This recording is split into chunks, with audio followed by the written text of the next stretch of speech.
If God is love, then why would the author of all things write a world where evil even exists? Well, come find out with us. Watch the show.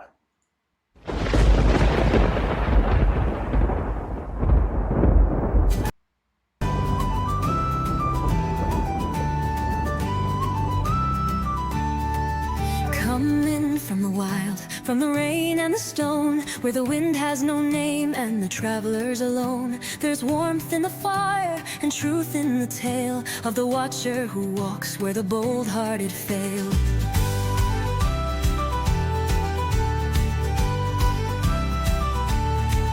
He carries no sword, yet the darkness gives way to the lantern he lifts at the end of the day. He stands on the watchtower, still and unswayed, where the lost find a path through the fog and the fray. Pilgrims Grey, oh steward of lands, you carry the light in your weather-worn hands. A tale at the hearth, a guide through the night. You open the gate between the wrong and the right. Yeah, buddy, the wrong and the right. So the fire crackles in the Pilgrims Grey Inn tonight. Shadows dancing across timber and stone. You can almost hear the murmurs of travelers asking the same question that haunted every age. If God is really good, or truly good, and love, and so on, why is the world so broken? So pull up a chair, friends and fellow pilgrims.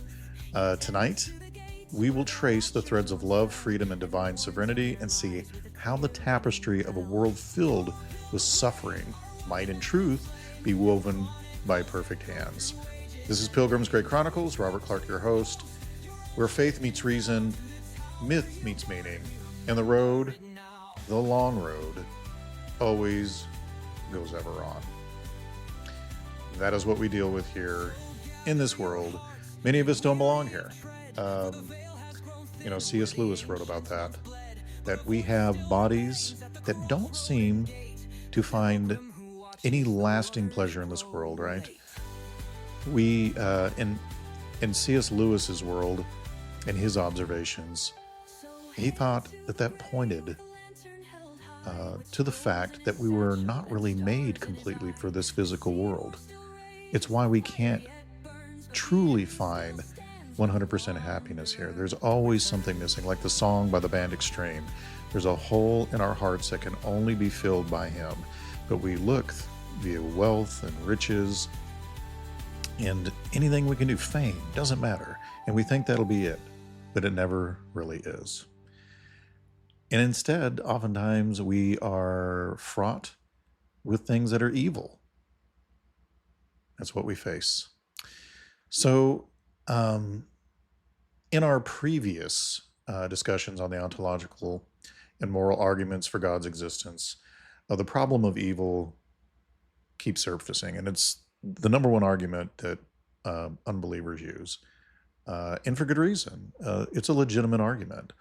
And so this problem asks, if God is all-powerful and all good, a maximally great being, as we've stated in some of our the ontological argument episode, why does evil exist in the world then? In addressing this challenge, we're not here to really argue which philosophical system is the correct one. Instead, what we're going to explore is how concepts like God's sovereignty, human free will, middle knowledge, or Molinism, and God's love can together shed light on why a loving, all-powerful God might allow evil for a time. The aim is to see a coherent picture, right?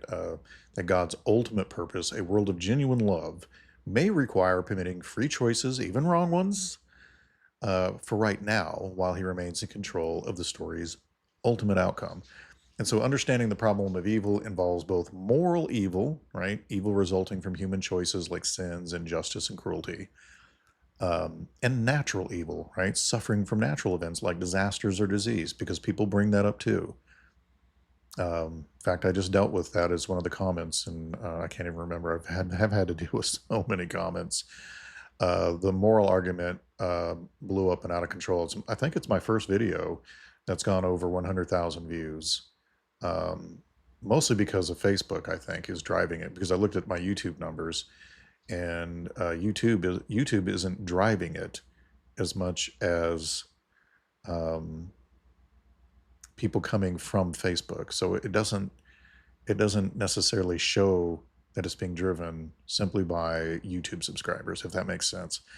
But anyway, so understanding the problem, again, we have the moral evil and natural evil, and we're going to see that free will plays a central role in addressing moral evil, and that even natural evils can be understood in light of God's plan for a world that allows meaningful freedom and love, right? Um, and again, like I said, I dealt with a comment dealing with the verse out of Isaiah that gets mistranslated as, God is the author of evil or whatever, when really the verse is better translated as calamity because it's referencing natural disasters. Either way, there's a valid point to be made there. So I don't necessarily quibble about it, but it is an important distinction. But the problem still needs to be explained and dealt with, and that's why we're here. So throughout this podcast, remember the foundation from Scripture: God is love. 1 John 4, verse 8. God's very nature is loving, right? And he desires a genuine love relationship with us. So with that in mind, let's examine how love, freedom, and God's sovereignty intersects in the face of evil. So we have free will as a key to understanding evil. I believe we have free will.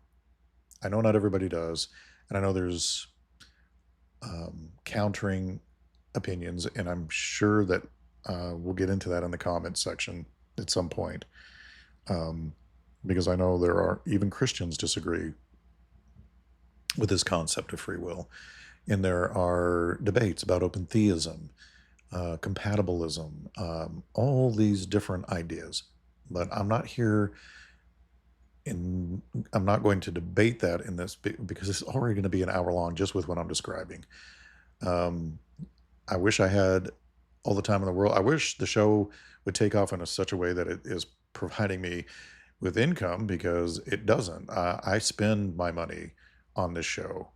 I'm not making money. I'm losing money and my time because I feel like this is something I want to do. I want to do it. If it provides meaningful income, great. Then I can retire earlier than I wanted to. But it isn't now. So those of you who are calling me out in the comments for just doing this for money, you have no idea what you're talking about. Ask most podcasters. It's difficult to make any money podcasting unless you have a really big name. It's not easy. So most of the time you're breaking even, and you're pumping most of anything that you are earning back into the show to get outreach out there, because most of these social media outlets like YouTube and Facebook want you to boost posts initially as you're getting started, at least until you get enough followers and viewership. And so, I mean, that's what I do, and I know that's what others do. And it's just the way of things. So, and I know there's search engine optimization, but you can do that up the wazoo, but you're not going to compete with somebody who has 2 million viewers using keywords, because they'll get them first. The algorithm feeds them first because they have 2 million viewers, and they want to keep people around. The whole goal of all of that is to draw people to their social media. So they're going to make their customers happy. I think it's wrong. I think it should all just be driven by what people are searching for. They shouldn't be jerking us around with algorithms, but it is what it is. So, in simple terms, I guess you could just call it the free will defense, right? It's the idea that says that God allows a possibility of evil because he created humans and other beings like angels with free will, the genuine ability to choose good or evil. Why would God do that? Because free will is necessary for true love and goodness. If God simply programmed creatures to always do the right thing, we would be like robots, right? Or automatons. And our love would be meaningless, mere pre-programmed behavior, right? You'd be meat puppets. And as the Christian thinker C.S. Lewis famously put it, quote, God created things which had free will. If a thing is free to be good, it is also free to be bad. And free will is what has made evil possible. Why, then, did God give them free will? Because, and this is important, because free will, although it makes evil possible, is also the only thing that makes possible any love or goodness or joy worth having. So a world of automatons, of creatures that worked like machines, would hardly be worth creating, unquote. So in other words, the capacity to love God and each other freely is such a great good that it justifies God's decision to create creatures with free will, even though that freedom carries the risk of evil and suffering.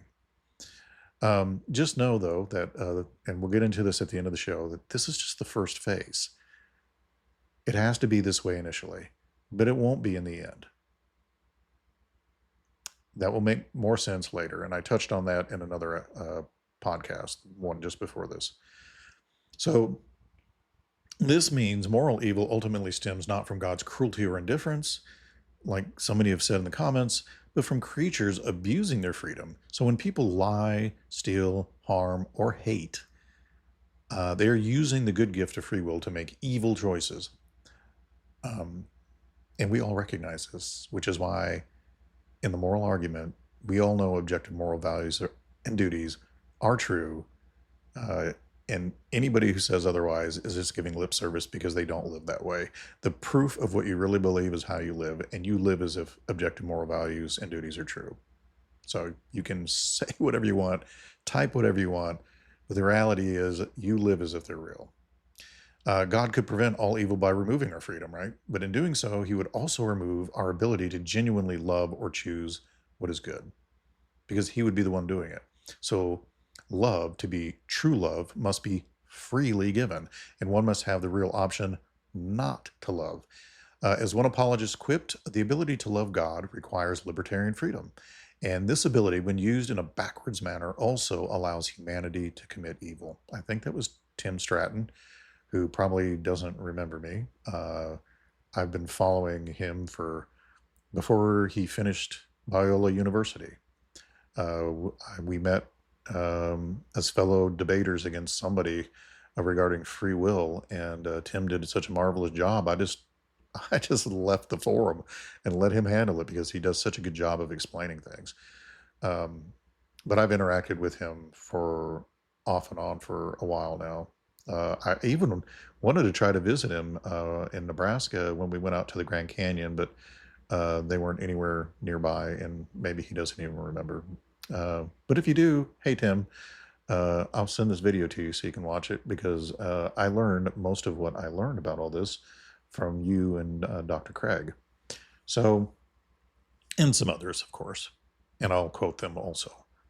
In fact, he jokes that love spelled backwards is evil, E-V-O-L, resembling evil, because the two are intrinsically linked by freedom. So the point is that free will makes evil possible, indeed, really inevitable in this initial phase. But it also makes real love and goodness possible, which are the very things God values most. And we, in the previous video, the one before this, even talked about the idea that certain virtues would not even be known if it weren't for evil, like courage, right? In the face of evil. So it's important to note that this free will defense successfully rebuts the logical problem of evil, right? We went over that too. Philosophers like Alvin Plantinga have pointed out that there is no logical contradiction in saying that God is all-powerful and good. God created free creatures, and those creatures sometimes choose evil, so evil exists, right? If God's goal was a world of loving free creatures rather than puppets, then allowing freedom and therefore evil is a logically consistent choice. God is not the author of evil, though. Rather, evil arises from the misuse of creaturely freedom. In a nutshell, evil is a byproduct of a greater good, free will, and free will is a prerequisite for the greatest good, love, and moral goodness freely chosen. Does that make sense to you? Now, some of you might not have agreed with what I said about being the author of evil, but just always remember this: good can exist all on its own without evil. Right? It is a copy of evil, or the pursuit of things that are good in the wrong way, or so on and so forth. Evil cannot exist all on its own, just by itself. And maybe one day I'll explain that further, but I got a lot to get done, and I'm trying to get it done before my wife gets back from Chattanooga with our new water softener because our old one broke. So, um, now, what about natural evil that we were talking about earlier? We're talking about moral evil, but what about natural evil?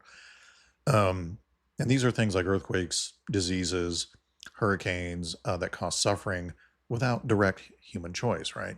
Or at least that's what we think. So, how could those be compatible with a loving God? Well, here too, free will and related concepts can provide an answer. Some suffering in nature may be indirect results of our free will, right? For example, environmental damage caused by human greed, right, can lead to natural disasters, or pain and death entered the world as a consequence of mankind's fall in Genesis, right? There was a curse put on nature because of what we did as part of our punishment. So other causes of natural evil might be explained by what's called or what's known as free process defense.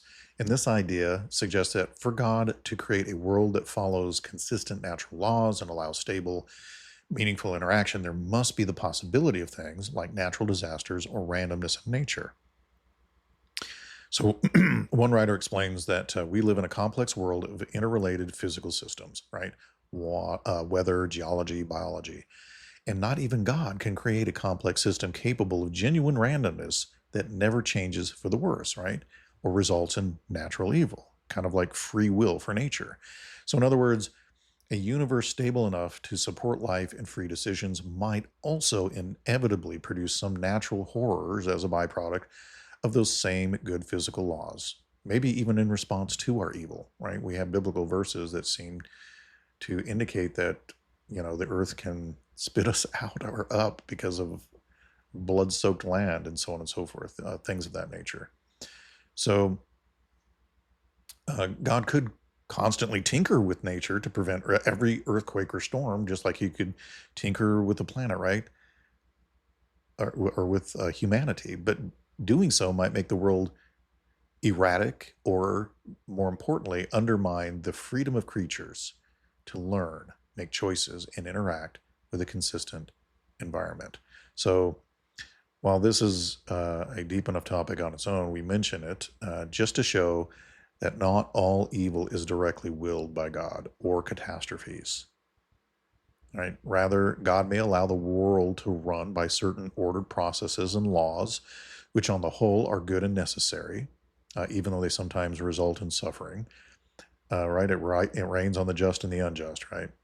Just as with the moral evil, the idea is that God has good reasons for permitting natural evils, reasons tied to the conditions necessary for a greater story of love, virtue, and coming redemption.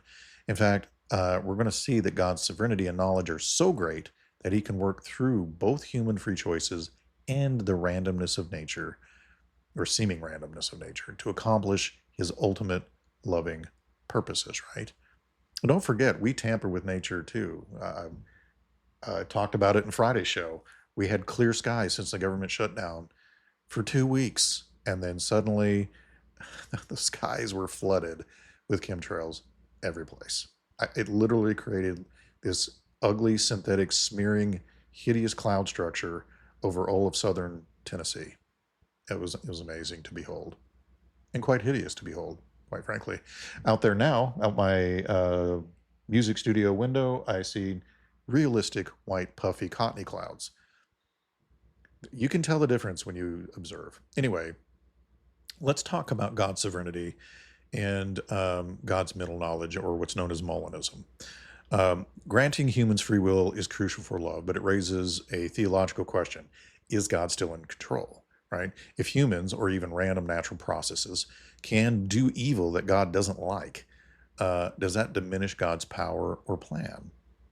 So in Christian theology, God's sovereignty means God is ultimately in charge of the universe, right? He's omnipotent and his will cannot be ultimately thwarted. He's a maximally greatest being, right? So how can the sovereignty be reconciled with genuine human freedom? Well, one insightful answer comes from a view called Molinism, which centers on God's middle knowledge. Molinism, named after the 16th century theologian Louis de Molina, proposes that God knows not only everything that will happen, but also everything that could happen in any circumstances, or could have happened, including the free choices of creatures. So before God created the world, He knew every possible scenario, right? Well, of course, He's all-knowing. So in a timeless state, there's no knowledge for Him to gain because He knows everything until He makes the decision as a personal being to begin time, space, and matter. Right? So this middle knowledge, right? Every possible decision any free creature might make, so-called because it's conceptually between God's natural knowledge of all possibilities, okay, and His foreknowledge of the actual world that He puts into motion. It's in between the two. So this allows God to plan a world in which His purposes are achieved through the free decisions of creatures without violating their freedom. Does that make sense? If not, I'm going to go over it more because I wanted to do this in terms, I didn't want to be, because I've had some people complain about our other two videos that it was too overtly philosophical or whatever and hard to follow. So I'm trying to make it simpler to where, I mean, I thought I was being simpler in the other two videos, so I'm going to be even simpler if I can be here and try to explain it in ways that anybody can understand. So in practical terms, Molinism says that God sovereignly chose to actualize this particular world out of all the possible worlds He could have made, knowing exactly how each person would freely, that's key, freely act in any given situation. So therefore, nothing in our world takes God by surprise. Even though we have free will, we can never upset God's providential plan because God factored our free choices into His decree from the start. So this beautifully preserves human responsibility, right? I choose to sin or I choose to obey, and that choice is genuinely mine, while also preserving God's complete sovereignty. God's overarching plan of salvation and goodness will prevail, and He skillfully works all things toward the good end He intends. And if you're called according to His purpose, then it's all for your good, according to Romans 8:28, right? So as one Molinist writer put it, Molinism reconciles God's sovereignty with man's free will. God is like a master chess player who is so brilliant that no matter what move the human player makes, he has a strategy to checkmate evil in the end. In fact, Molinist thinkers argue that this view exalts God's sovereignty even more than a deterministic view does. Dr. Kirk McGregor, see Tim, it's not just you, it's also Kirk, a Molina scholar, notes that on a deterministic theology, like strict Calvinism, Tulip, 5-point, God could only guarantee His will by directly predetermining every creature's action, which means God cannot allow any genuine freedom or randomness. In contrast, on Molina's view, God's sovereignty is not threatened at all by either libertarian freedom or randomness, but is rather augmented by His ability to control the effects of both.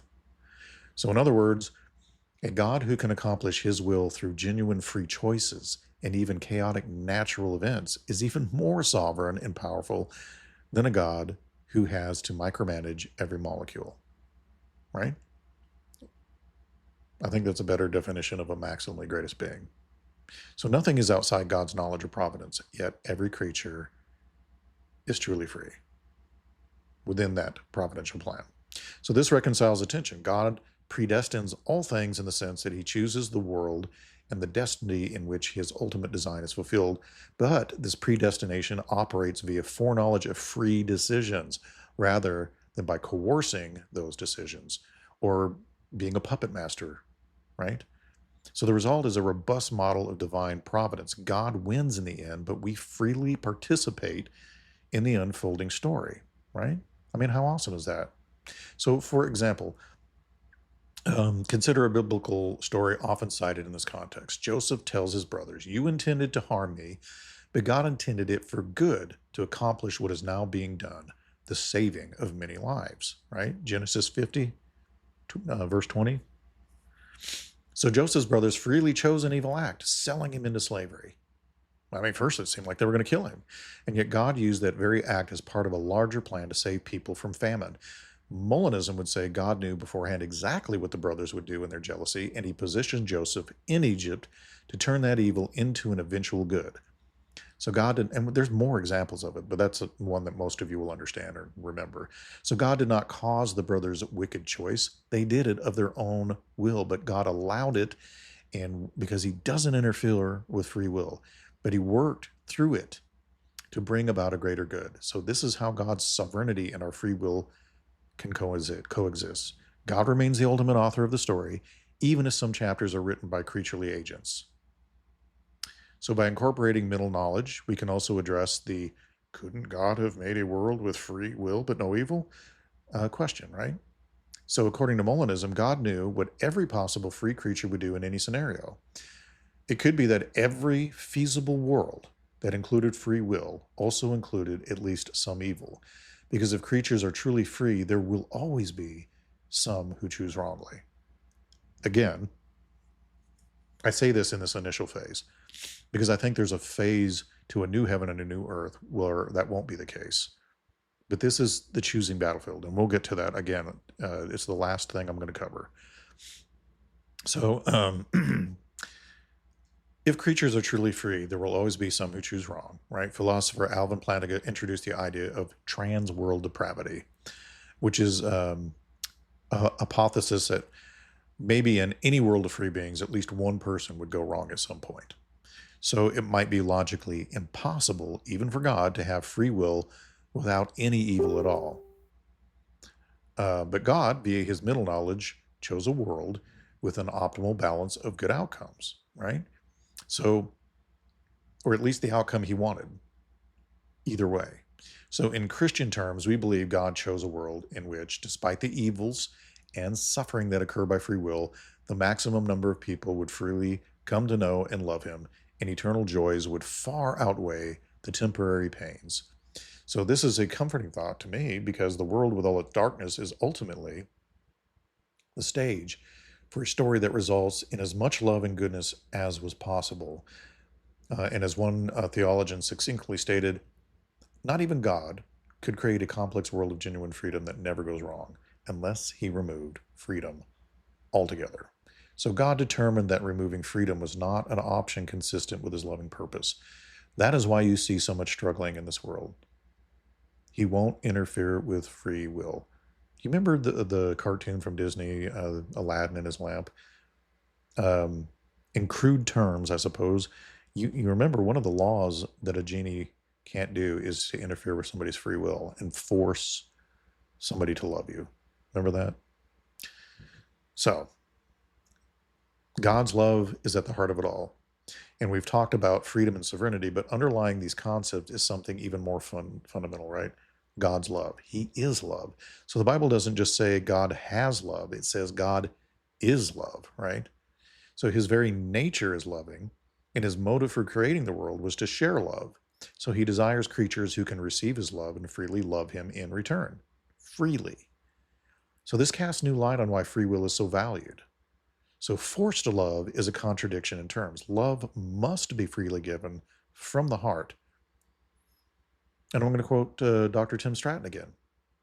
He observes that God desires to be loved by everyone whom he loves, which is all people, right? All people. For God so loved the whole world and desires that nobody perish. Nobody. Not just the elect. He wanted everybody to be saved. But for that to happen, those people must have the freedom to not love him in return. And I see many of these people in my comment section on Facebook. It's pretty clear that they despise the Christian God. So freedom is a gift of love. God graciously gives us freedom so that our relationship with him can be real. Unfortunately, freedom means some will choose to reject God's love. And we see this all around us, right? Hatred, selfishness, idolatry, and they are all rejections of the love of God and neighbors.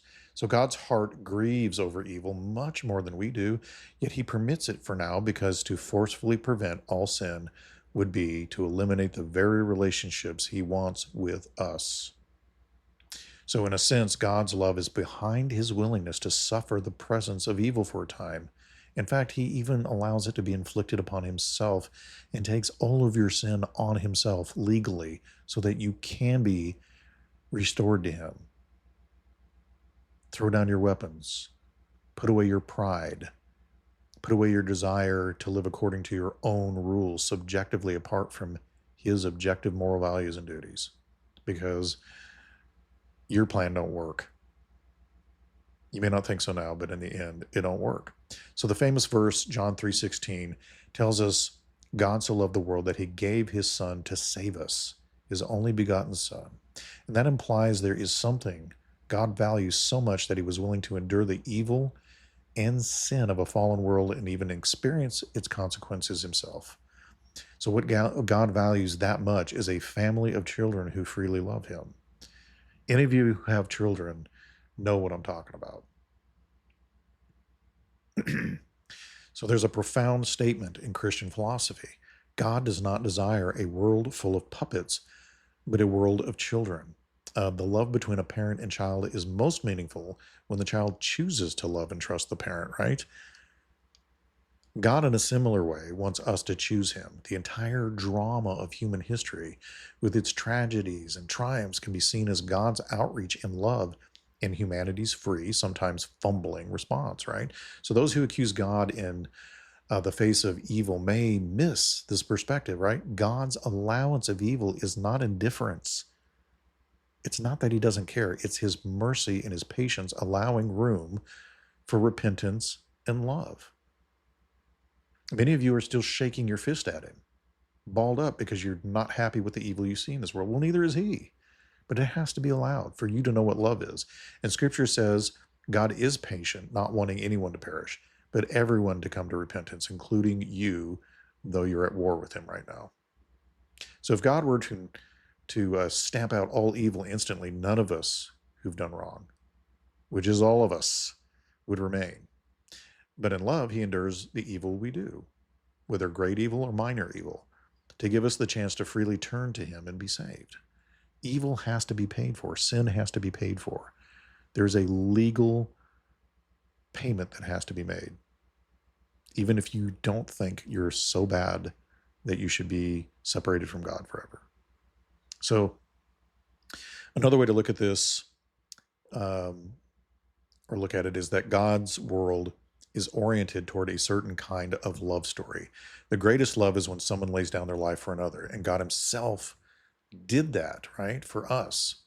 So he calls us now to love him wholeheartedly and love others as ourselves, our neighbors, right?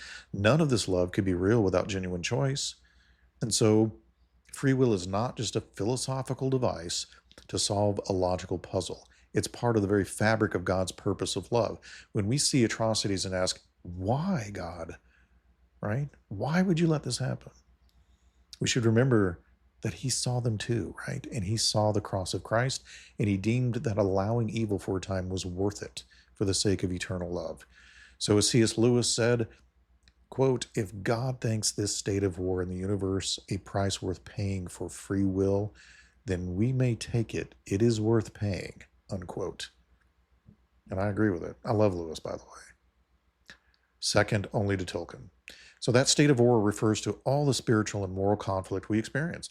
God allowed a real battle between good and evil, because the victory and resulting joy will be infinitely worthwhile.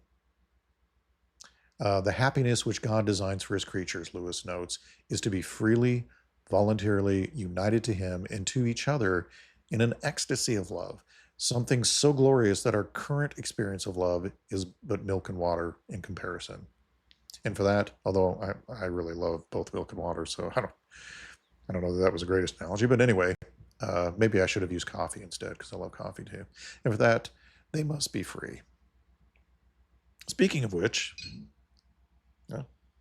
by the way, that is our band's album, Elevensies.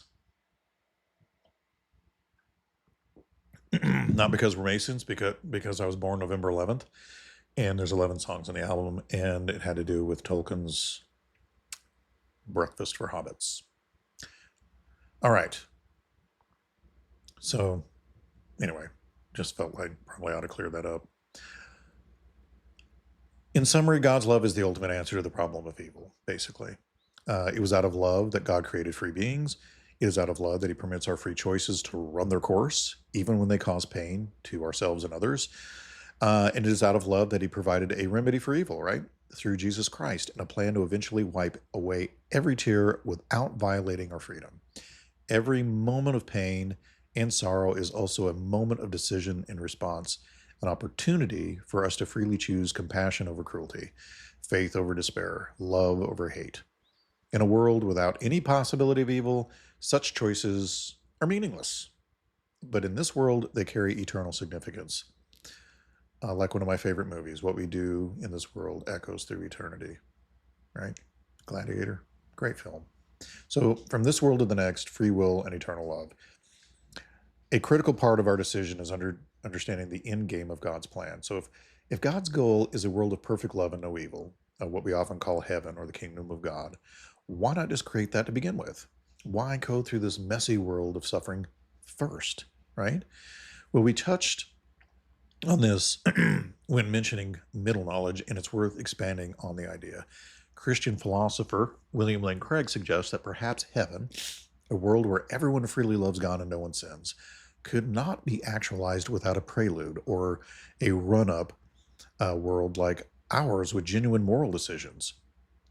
In a debate, Craig argued that I watched this week, Craig argued that it may be the only way God could actualize a heaven of free creatures all worshiping him and not falling into sin would be by having, so to speak, this run up to it, a life during which there is a veil of decision making, which some people choose for God and some people against God.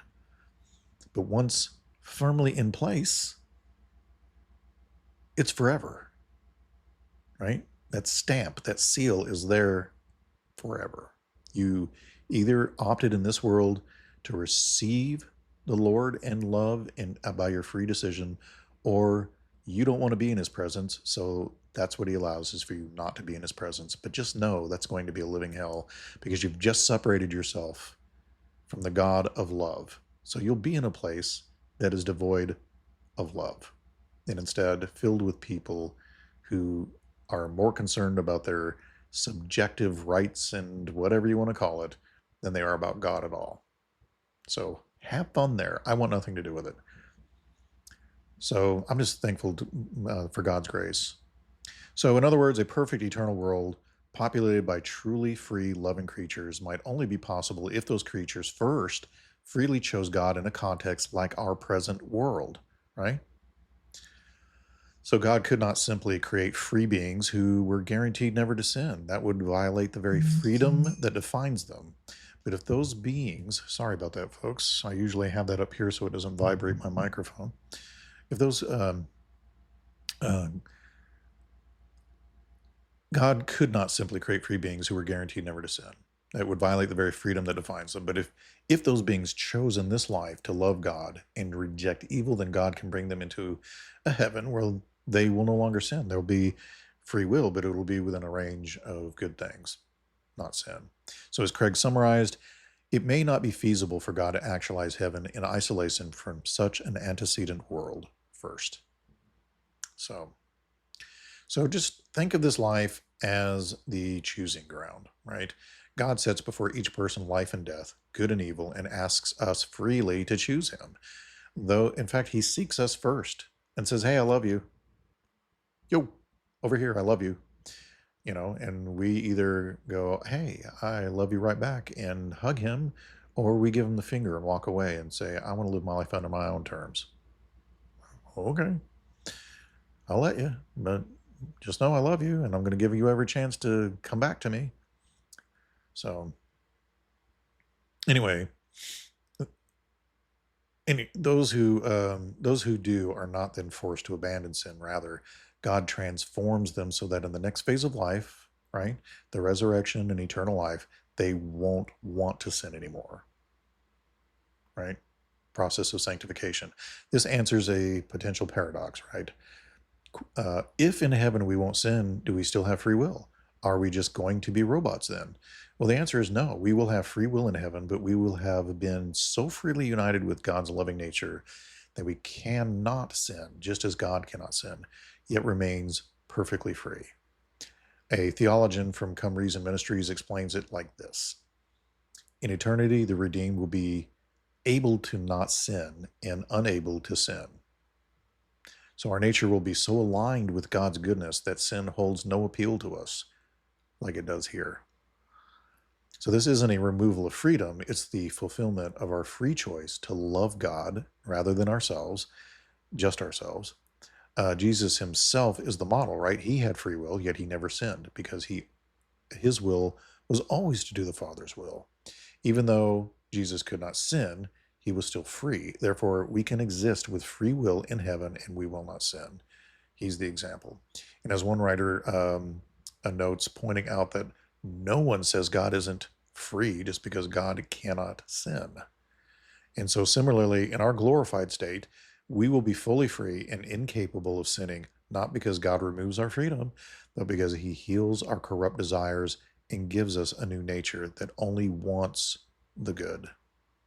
I hope that makes sense. So this concept might be easier to grasp with an analogy.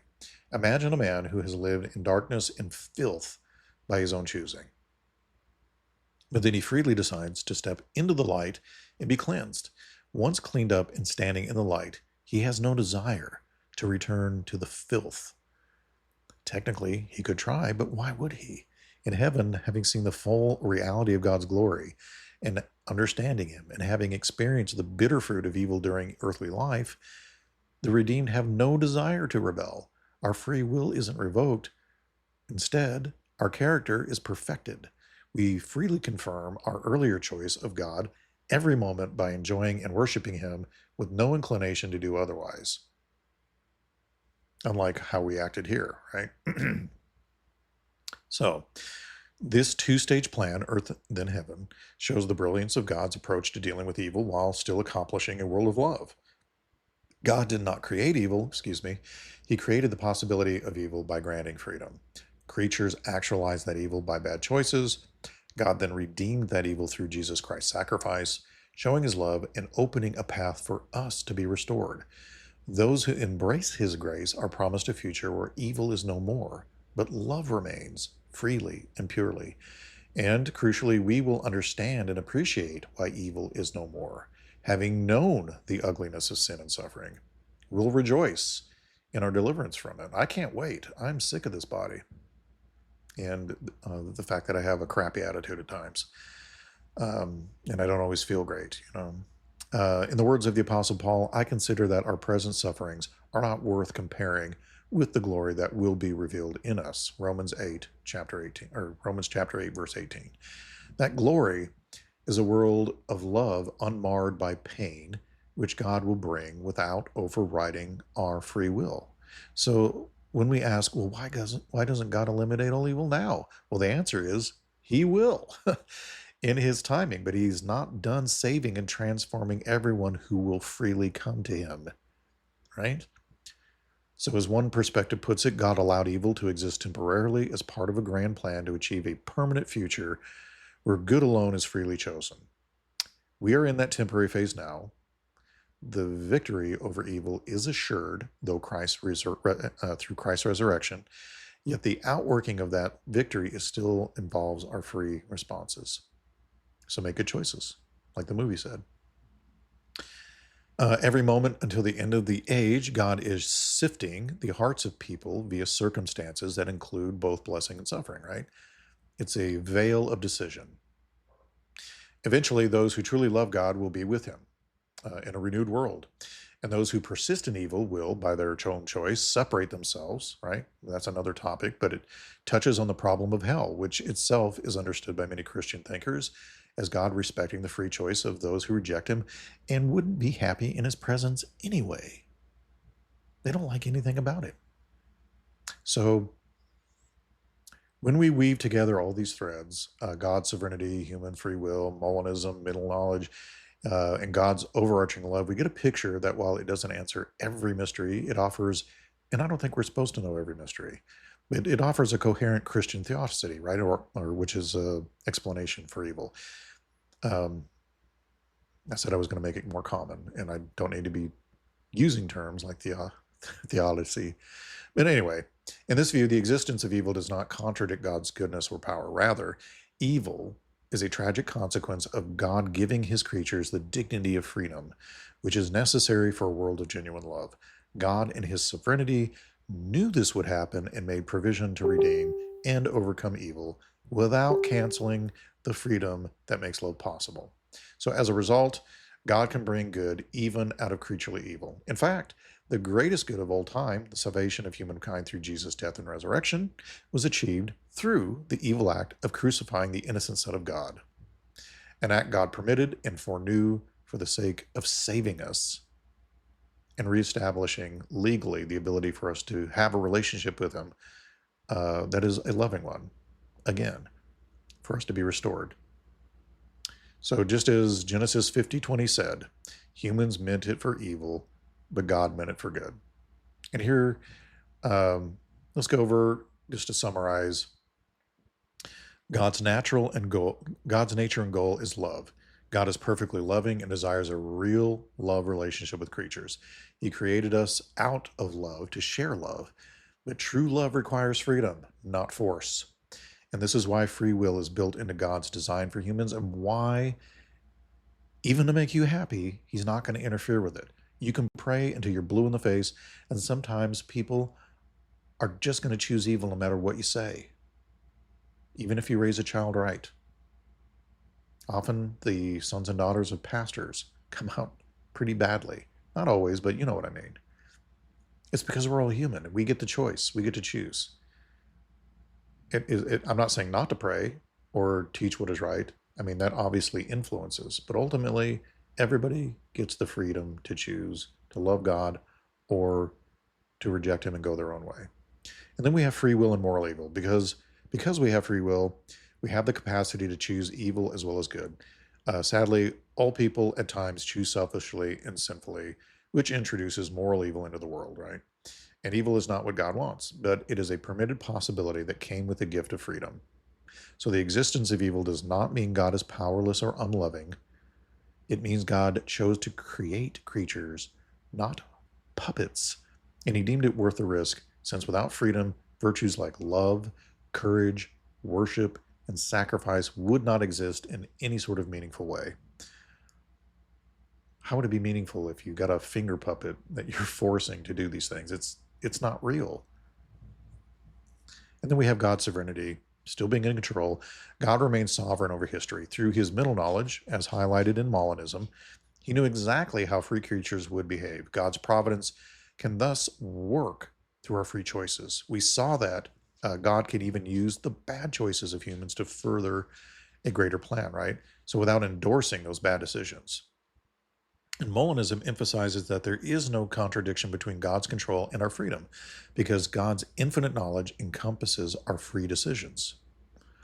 So this means no evil ever surprises God or thwarts his ultimate purpose. He is skillfully steering creation toward a foreknown destiny, one that maximizes the triumph of good and the fulfillment of love.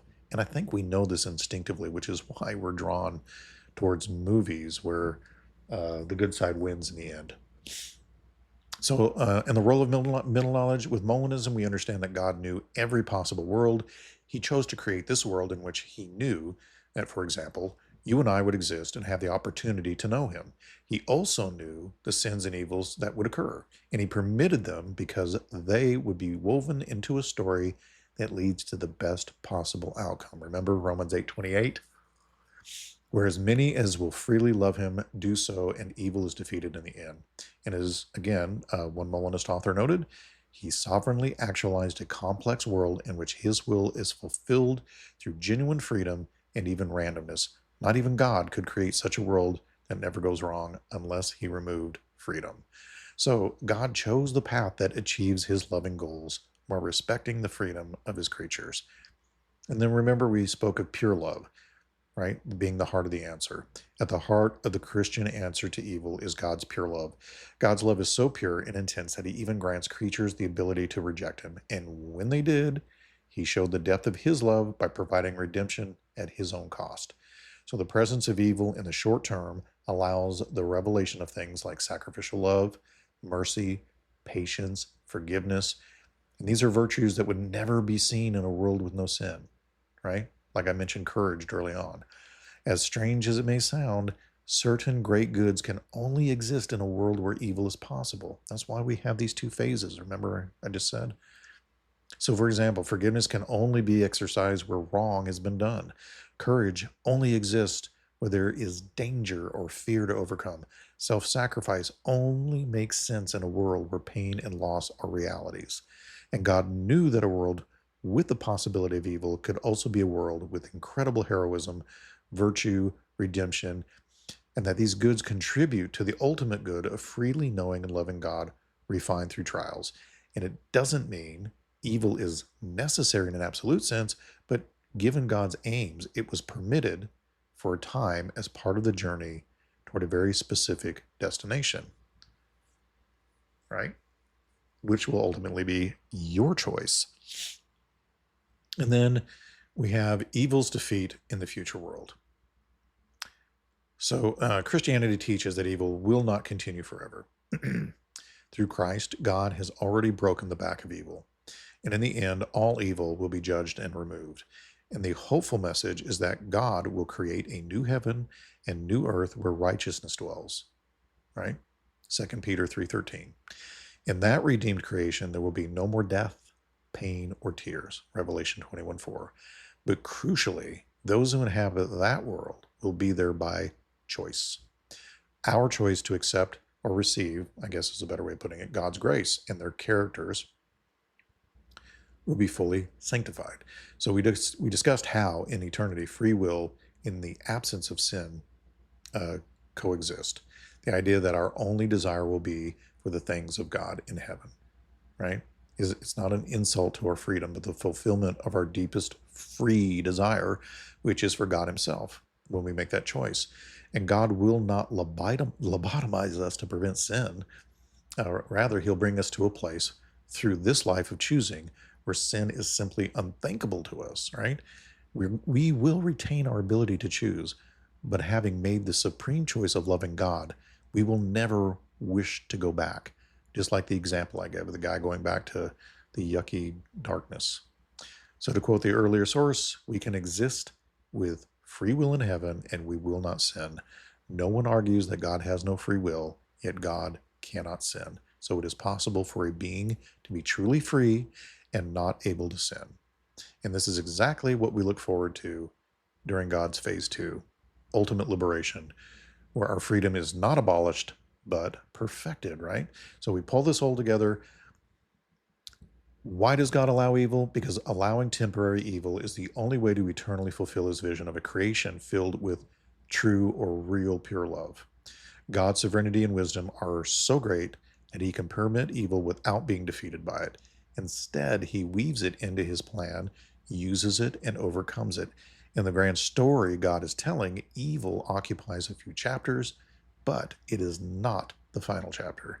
The final chapter is God wiping away every tear and good triumphing, and doing so in such a way that his creatures understand and appreciate the value of that good fully, right? Having known the alternative, which we would never have known without free will and evil. We will freely love God forever and never again will evil arise. Not because God has taken away our freedom, but because we freely embrace the good and have been changed by his love, and we've experienced what evil is. So in the meantime, when we struggle with the problem of evil in daily life, we can take comfort in knowing that God is not distant, he's not uncaring, he entered into our suffering in the person of Jesus, demonstrating that his love is willing to suffer with us and for us. And we trust that in all things, God works for the good of those who love him and are called according to his purpose, right? Romans 8:28. Even when we can't see it yet. The concepts of free will, sovereignty, and love we've discussed are not dry doctrines. They are a lens that assures us our pain is not meaningless. Our choices do matter, and history is headed somewhere wonderful under the guidance of a loving God. So rather than disproving God, the reality of evil, when seen through this framework, drives us to a God who is wise enough to bring good from evil, powerful enough to defeat evil in the end, and loving enough to humble himself and let his creatures freely come to him. It's ultimately all about true, pure love, the love at the heart of God's nature, which he wants to share with us at the highest level. And that, unfortunately, for now, well, I say unfortunately, I don't know, it's a tough call. But at any rate, that love, once freely chosen, will never end. And that's a good thing. So anyway, if tonight's journey stirred something in you, that sense that there is purpose in the pain, that love itself might be the reason the story allows darkness, then do not stop here, folks. Follow the road with us, right? We're doing new things on Friday, right? Tales from the Long Road, which are things my wife and I talk about during the week and things that we discover while we're out there, which allows me to show more show clips and be more random about what we're going to do Friday night instead of just the top 3 stories. So if you're into that and learning about the world and the seed war and about God and evil and what lurks out there, we cover the gambit of all of it. Anything to do with the seed war and God and what's going on in the world, we try to cover it. So subscribe and share and bring another traveler to the fire. Bring them to the Pilgrims Grey Inn. I'll start making shirts that say something like, I've been to the Pilgrims Grey Inn, have you? And if you're willing to buy one of those, let me know. We'll put it out there and you can wear it on a hat or a shirt. And then people will wonder, what in the world is a Pilgrims Grey Inn? What are you even talking about? And then you can point them, you know, oh, it's a great podcast. Go listen to it. You'll find out a lot of strange things and some great things. So anyway, every click, every follow, every word of support tells the algorithms out there in the world that truth still matters, right? You get in your algorithm what you want. So if you get crap, it's because you're watching crap. Just know that on this channel, I've seen so many different things out there. I'm not going to do goofy stuff to titillate and to draw people in that way. I'm not going to use misleading titles as clickbait. I don't like doing that. I just want to be somebody who's providing you with truthful information. And if you think that's valuable, then support it. If you don't think it's a valuable thing, then you probably haven't subscribed. If you're more entertained by doom scrolling 30-second clips, I have 30-second reels. I don't necessarily like putting them out there, but I'm putting them out there now to direct people to the longer form video so that people can see it's out there. I think of them as 30, 40-second advertising reels that if you like what you just heard, go watch the whole thing. If you liked that part of the argument I just presented in 30 seconds, then go watch the full argument, you know. So anyway, you can find us on YouTube, Rumble, which I'm not really happy with Rumble right now because I've had technical difficulties uploading my podcast there. It's, for whatever reason, I don't have problems uploading to anybody else. But when I upload to Rumble, sometimes it freezes halfway through and never does it. And I get so irritated, I just don't even bother because I don't have time to keep re-uploading and waiting for like an hour and a half long podcast to upload to Rumble, you know? So I haven't been spending a lot of time trying to promote the Rumble thing. But if you like Rumble, we do have our videos there. Just know the great suffering goes into me trying to get it uploaded there. And of course, you can just type in Pilgrims Grey Chronicles. You know, just remember it's Grey, and there's no apostrophe between the M and the S. And I've explained it in previous shows what the name means. But we're out there. You type it in the search engine, and you're going to get one of our things. You know, I think we're on every streaming platform, every major streaming platform anyway, from Apple Podcast, Spotify, YouTube, Rumble, and of course we have our Facebook page now and Instagram. It's hard for me to be really active on all of them, and I find myself primarily being active on YouTube and Facebook, and answering people's emails. Those 3 alone, plus my job that I'm gone for 40 to 50 hours a week, and my family time pretty much take up all my time. So it's a challenge getting all of it done. And I've considered going down to one podcast a week, but I don't want to do that. At any rate, I hope you all have an absolutely fantastic rest of the work week and that you enjoy the podcast, and we'll keep putting them out there as long as you're willing to listen. Godspeed to you all.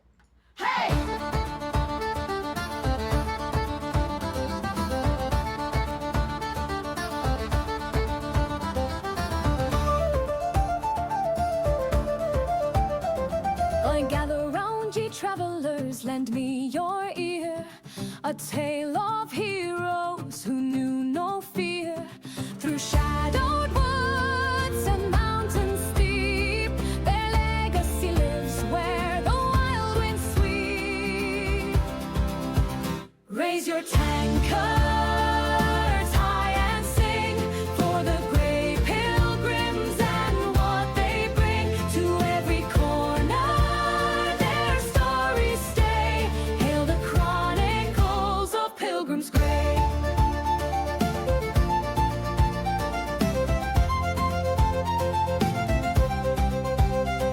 Through cursed lands where few would tread, the brave walk forth where many fled.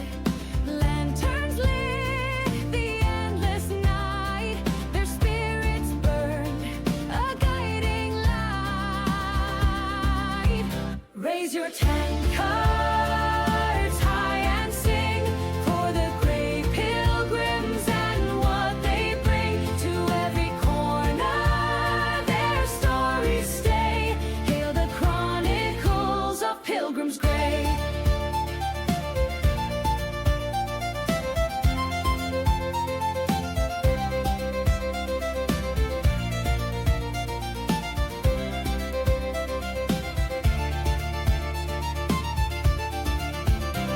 The laughter fades, yet echoes strong in every heart. Their timeless song, mirrors carried on the ale-soaked breeze. Songs as endless as the trees. Raise your tankards